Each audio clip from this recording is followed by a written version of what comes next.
So I will admit it, I still get angry every time I read about the latest senseless shooting, whether it is in a church or a synagogue, in a grocery store or on a college campus or in a home or on a city street.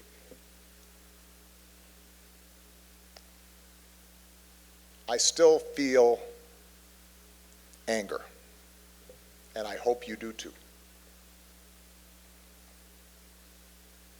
This is a celebration of extraordinary work by extraordinary people.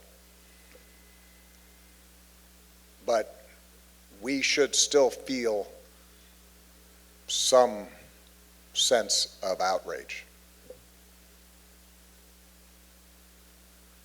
The good news is that of late I've sensed that slowly, steadily, the tide may be turning. That we're not just condemned to repeat the mistakes of the past, and that real change is possible. And I feel that way in no small part because of the people in this room, because of what the families of Sandy Hook have accomplished. 10 years ago, we would have all understood if the families of Sandy Hook Elementary had simply asked for their privacy and closed themselves off from the world. The temptation must have been powerful. But instead, you took unimaginable sorrow and channeled it into a righteous cause. And in the face of cruel conspiracy theorizing and nasty partisan politics and, perhaps worse of all, inertia and indifference and the TV cameras shifting to the latest distraction, you just kept on going. And you set an example of strength and resolve and grace, which makes me very proud.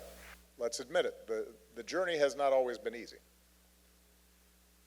Perhaps the most bitter disappointment of my time in office, the closest I came to being cynical, was the utter failure of Congress to respond in the immediate aftermath of the Sandy Hook shootings. To see almost the entire GOP, but also a decent number of Democrats, equivocate and hem and haw and filibuster and ultimately bend yet again to pressure from the gun lobby. And I would not have blamed the Sandy Hook families for giving up after that. I wouldn't have blamed them for falling into cynicism and disgust and despair. But Mark and Nicole told me then that they would not give up, that ending gun violence would be their life's work. And because they didn't give up, because they and advocates from all across the country refused to give up, President Biden signed into law just this year the first major piece of federal gun safety legislation in nearly 3 decades. And that is a testimony to their efforts.